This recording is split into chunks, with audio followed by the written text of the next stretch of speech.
പ്രേക്ഷക പിന്തുണയിൽ ഒന്നാമൻ അനീഷ് തന്നെയാണെന്നാണ് മനസ്സിലാക്കുന്നത്. അനുമോള് രണ്ടാം സ്ഥാനത്തേക്ക് കൂപ്പുകുത്തുമോ അല്ലെങ്കിൽ റണ്ണറപ്പ് ആവുമോ എന്നൊക്കെയാണ് ഇപ്പോൾ പ്രേക്ഷകർ ചിന്തിക്കുന്നത്. ബിഗ് ബോസ് മലയാളം സീസൺ 7 തീരാൻ ഇനി വെറും 30 ദിവസം പോലും ഇല്ല. 26-27 ദിവസം മാത്രമേ ഉള്ളൂ ഗ്രാൻഡ് ഫിനാലെ എപ്പിസോഡിന്.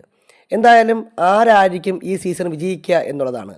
ഒരു കോമണർ ആദ്യമായിട്ട് കപ്പെടുക്കുമോ എന്നതടക്കമുള്ള കാര്യങ്ങൾ സോഷ്യൽ മീഡിയയിൽ ചർച്ച ചെയ്യുന്നുണ്ട്. എന്തായാലും അനീഷ് തന്നെയാണ് സാധ്യത കൂടുതൽ.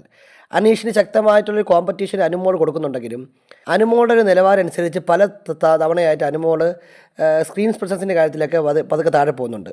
അനീഷ് എന്നാൽ ഓരോ ദിവസവും കണ്ടൻറ് ഉണ്ടാക്കാനും പ്രേക്ഷകർക്ക് തൻ്റെ ഇഷ്ടം നിലനിർത്താനും വേണ്ടിയുള്ള പരമാവധി കാര്യങ്ങൾ അവിടെ ശ്രദ്ധിക്കുന്നുണ്ട്.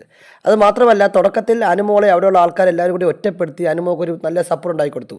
സമാനമായ രീതിയിൽ അനീഷിനെ ടാർഗറ്റ് ചെയ്ത് അനീഷിനെ ഒറ്റപ്പെടുത്തി അനീഷിന് പുറത്ത് സപ്പോർട്ട് ഉണ്ടാക്കി കൊടുക്കാൻ നോക്കുകയാണ് അവിടെയുള്ള ചില ആളുകൾ. അതിൻ്റെ ഫലമായിട്ട് അനീഷിന് നല്ല പ്രേക്ഷക പിന്തുണയുണ്ട്. ബിഗ് ബോസ് കാണുന്ന കുടുംബ പ്രേക്ഷകരുടെ നല്ല പിന്തുണ അനീഷിനുണ്ട് എന്നാണ് ഈ വോട്ടിംഗ് അപ്ഡേറ്റുകളും മറ്റുള്ള കാര്യങ്ങളൊക്കെ വരുമ്പോൾ നമ്മൾ മനസ്സിലാക്കുന്നത്. എന്തായാലും കാര്യങ്ങളെ പോക്ക് ഇങ്ങനെയാണെങ്കിൽ സീസൺ 7 ഒരു വിന്നർ ഉണ്ടാവുകയാണെങ്കിൽ അത് അനീഷ് ആയിരിക്കുമെന്ന് ഉറപ്പിച്ച് പറയാൻ സാധിക്കും. ബിഗ് ബോസുമായി ബന്ധപ്പെട്ട കൂടുതൽ ലൈവ് എക്സ്ക്ലൂസീവ് അപ്ഡേറ്റുകൾക്കായി നമ്മുടെ ചാനൽ സബ്സ്ക്രൈബ് ചെയ്യുക.